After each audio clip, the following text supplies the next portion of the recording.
الحمد لله رب العالمين والصلاة والسلام على أشرف الأنبياء والمرسلين وعلى آله وصحبه أجمعين ومن تبعهم بإحسان إلى يوم الدين أما بعد اللهم علمنا ما ينفعنا وانفعنا بما علمتنا وزدنا علما اللهم آت نفوسنا تقواها وزكها أنت خير من زكاها أنت وليها ومولاها. Hadirin jamaah Masjid Baitur Rahman yang saya muliakan, kesempatan ini kita melanjutkan kembali babul muraqabah. Masih dalam penjelasan rukun iman, dan malam ini kita memasuki rukun iman yang kelima, yaitu al-iman bil yaumil akhir, beriman kepada hari akhir.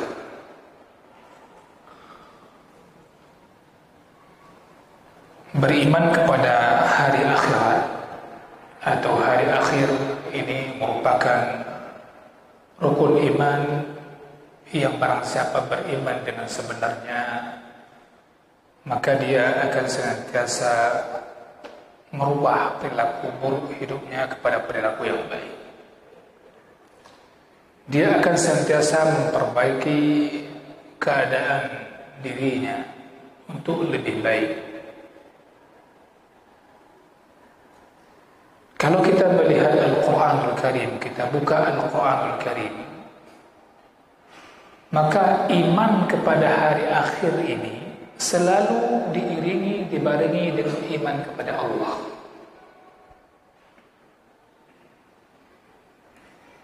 Misalnya, "Laisa al-birra an tuwallu wujuhakum qibala al-mashriqi wal-maghribi walakinna al-birra man amana billahi wal yawmil akhir." Kebajikan itu bukan hanya menghadap ke barat atau ke timur, akan tapi man kana yu'minu billahi wal yawmil akhir. Ini beriringan, yaitu orang yang beriman kepada Allah dan hari akhir. Begitu juga kalau kita buka hadis Nabi sallallahu alaihi wasallam, kita buka kitab hadis, maka dua kalimat ini juga beriringan. Contoh, ketika hadis berbicara tentang memuliakan tamu, berbuat baik kepada tetangga, lebih baik diam kalau tidak ada pembicaraan yang baik. Man kana yu'minu billahi wal yawmil akhir falyaqul khairan aw liyasmut. Begitu juga man kana yu'minu billahi wal yawmil akhir falyukrim dhayfahu. Man kana yu'minu billahi wal yawmil akhir falyukrim jarahu. Atau kama qala alaihi salatu wassalam, barang siapa yang beriman kepada Allah dan hari akhirat, maka hendaknya dia berkata baik atau memilih diam ketika tidak ada perkataan yang baik. Barang siapa yang beriman kepada Allah dan hari akhirat, maka hendaknya dia muliakan tamunya.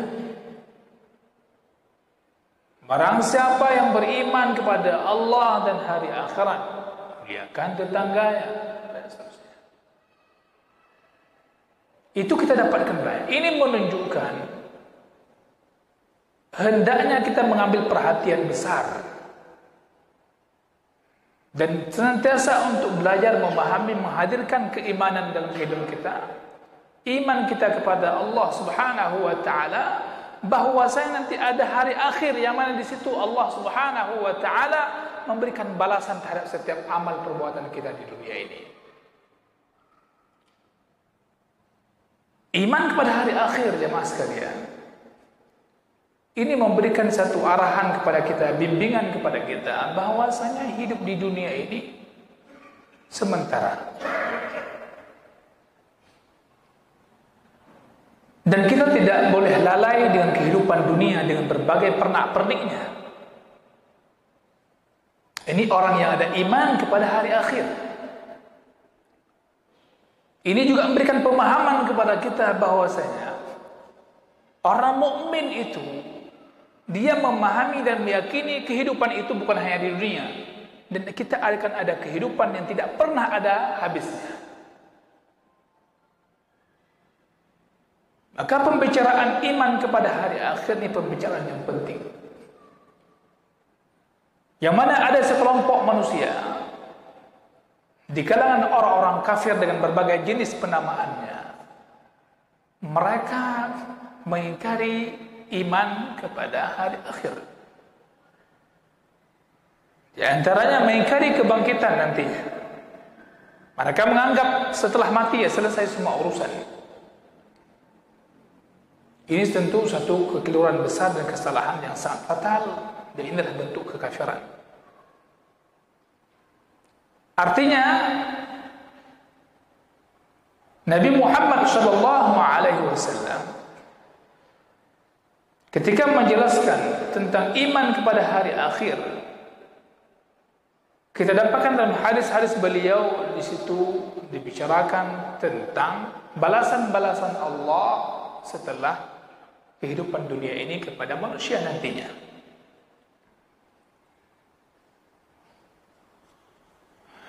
Apa itu hari akhir?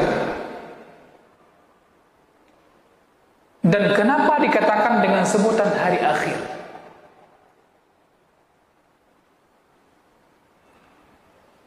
Wal yaumul akhir huwa yaumul qiyamah. Maksud daripada yaumul akhir adalah hari kiamat. Dinamakan hari kiamat dengan yaumul akhir, dinamakan hari kiamat dengan yaumil akhir karena tidak ada lagi hari setelahnya seperti hari ini di dunia. Tidak ada lagi hari setelah itu. Manusia ini menjalani kehidupan melewati 4 tahap. Marhalatun fi batni ummi. Marhalah yang pertama, tahapan yang pertama adalah dalam perut ibunya. Alhamdulillah, dan semua kita sudah maklumi, yang hadir di sini sudah kita lewati marhalah tersebut. Tidak ada yang mengatakan saya tidak melewati marhalah itu. Kita di sini semua telah melewatinya. Wa marhalatun fid dunya. Marhalah yang kedua, fase yang kedua adalah dunia. Yang ini sekarang kita sedang bercokol, sedang duduk. Hari kita sedang berbuat dengan berbagai aktivitas. Yang mana semua aktivitas tersebut akan terlihat setelah kita mati nantinya. Kemudian marhalah fase berikutnya adalah ketika kita akan melewati alam barzakh.